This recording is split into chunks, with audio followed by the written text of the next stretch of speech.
네, 여러분. 그래서 이런 식으로 해가지고 이 우즈벡 이 친구가 철칙을 가지고 어, 양을 맡기고 소를 맡기다 보니까 자기는 나름대로 신경을 덜 써도 되고 이제 한국에서 이제 안심하고 일을 하면서도요 자기 재산은 재산대로 막 불어나고 있더라고요. 그래서 저도 이제 괜찮은 사업인 것 같다. 그래서 제가 이쪽으로 좀 생각하고 있거든요. 근데 이제 초기 투자 비용은 한 100에서 150만 정도만 생각하시면 될 것 같아요.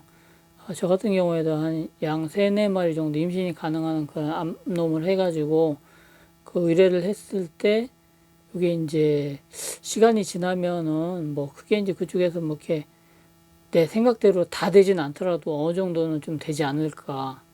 그러면 나도 좀 어엿한 목축업을 하는 그런 사람이 되진 않을까 하는 그런 생각을 해봤거든요.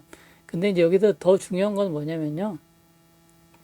내일처럼 해줄 수 있는 그 우즈벡 현지인이 있어야 돼요. 근데 저 같은 경우에는 저희 처남이 있거든요. 처남이 굉장히 애가 양심적이고 이 친구가 굉장히 열심히 일해요. 그리고 남을 속이지도 않고 굉장히 순박한 친구이기 때문에 이 친구를 통해서 제가 이렇게 하면은 되지 않을까 생각이 들거든요. 대신에 이 친구한테 어느 정도 사례를 해야 되겠죠. 뭐 3대 7로 나눈다든가 뭐 5대 5로 나눈다든가 이런 식으로 해가지고 얘한테도 좀 떨어지는 게 있어야 이 친구가 자기 일처럼 할 거 아니에요. 그래서 요것만 좀 되면은 내가 신경을 덜 쓰고도 한국에서 내가 내 우즈벡 사업을 하고 있는 거예요. 그것처럼 좋은 게 제가 보기엔 현실적으로 좀 없는 것 같아요. 그래서 제가 여러분에게 말씀을 드리는 거거든요. 뭐 여기 동남아시아나 다른 나라에서 뭐 이민 가실 분들도 많이 생각을 하실 텐데 솔직히 그런 거는 조금 접어두시고요. 나는 내 몸은 내가 한국에 있지만은 나를 대신해서 그 우즈벡이나 뭐 동남아시아나 다른 나라에서 내 사업이 굴러가고 있다는 거. 이거 굉장히 신나는 일이잖아요. 뭐 우리가 이제 뭐 그 펀드 회사에다가 내 돈을 맡기면은 내가 신경 쓸 필요가 없잖아요. 약간 일정의 소정의 수수료만 내면 이 친구들이 알아서 돈을 굴려주잖아요. 근데 이제 이 사람들이 잘 굴리냐 못 굴리냐 따라 가지고 내 돈이 쪽박이 날 수도 있고 대박이 날 수도 있지만은 이러한 이제 돈을 맡겼을 때는 이런 문제가 발생하지만은 이런 식으로 해가지고 목축업에 이렇게 뛰어들게 되면은 물론 이제 뭐 겨울에 엄청 춥다든가 그러면 뭐 양이나 뭐 소들이 뭐 죽을 수도 있고 이런 이제 자연재해 같은 경우에는 그런 거는 뭐 어떻게 그 감당을 하지 못하겠지만은 나머지 그냥 기본적으로 뭐 한 해 두 해 시간이 지나게 되면은 늘어나는 숫자가 대략 이제 정해져 있다 보니까요. 이렇게 이제 처음에는 이렇게 되지만 나중에 이렇게 수직으로 이제 이렇게 뭐 우상승 곡선으로 이렇게 될 가능성이 많이 있잖아요.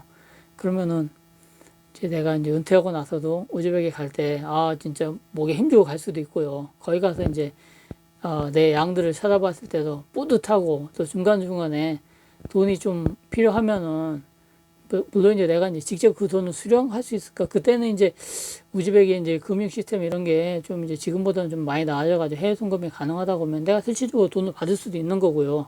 그 돈을 못 받는다 하더라도 내가 우즈벡 가가지고 제가 우즈벡에 있는 뭐 한 두세 달 동안은 내가 좀 내 돈 실컷 쓰면서 우즈벡에서 이렇게 좀 여유로운 생활을 하다가 또 올 수도 있는 거고요. 그런 거를 봤을 때는 꽤 괜찮은 사업이지 않겠나. 그래서 제가 여러분들에게 제가 말씀을 드리는 거거든요. 그러니까 뭐 크게 큰 돈 뭐 들여가면서 뭐 우즈벡 뭐 갔다 오신 분들 지금 있는 거를 제가 알고 있어요. 근데 솔직히 거기 가가지고 뭐 아파트를 몇 채 그 큰 돈 가지고 내 명의로 사지도 못하고 또 땅을 산다 무슨 투자를 한다 하더라도 실패할 확률이 훨씬 높습니다. 그리고 관리도 안 되고요. 그만큼 내가 신경도 써야 되고 그 나라 문화도 알아야 되고 무슨 뭐 사회 전반적인 거에 대해서 다 의식을 해야 되고 또 어느 순간에 또 내가 또 뭐 이렇게 경찰이나 뭐 이런 쪽에 또 뭐 잘못돼 가지고 또 잡혀 들어갈 수도 있는 거고 이런 걸 생각 안 할 수가 없거든요. 근데 아까 제가 말씀드린 목축업 이런 거를 하게 되면은 그 뭐 100만 원, 150만 원 뭐 사실 큰 돈은 아니잖아요. 그러니까 날린다는 생각으로 시작하면은 어떨까 하는 생각입니다. 뭐 제 생각이 어떻게 보면은 과대망상일 수도 있고 현실적으로 쉽지 않을 수도 있겠지만은 뭐 저희 시골에서도 저보다 몇 살 많은 형이 있어요. 그 형도 그 서울에서 이제 대학 나오고 미술학원 원장을 하다가 한 10여 년 전에 그걸 정리하고요. 시골로 왔어요. 그래서 자기 아버지가 이제 한 소를 한 100마리 정도 키우시거든요. 한우를. 그걸 받아가지고 이제 자기가 대신 키우면서 이제 자기 농사도 또 뭐 한 몇만 평 져요.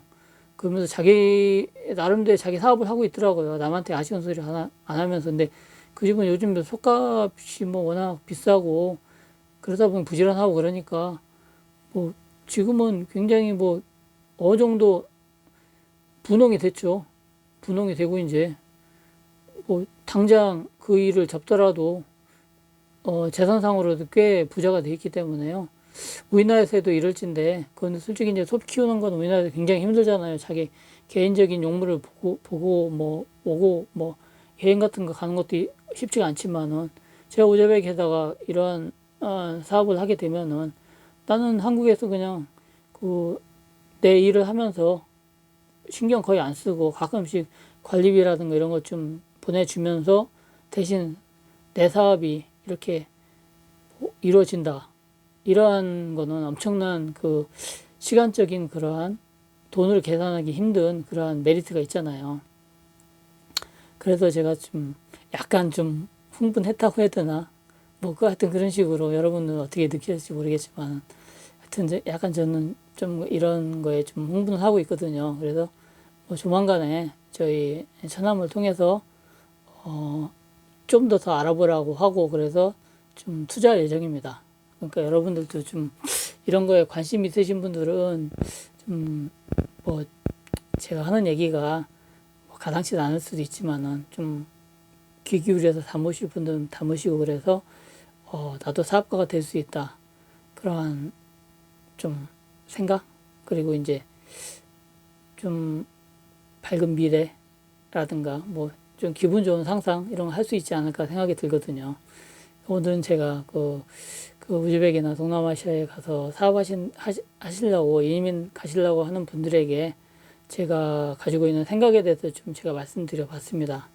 그러면 제가 또 다음 영상에서 제가 찾아뵙도록 하고요. 시청해 주셔서 감사합니다. 안녕히 계세요.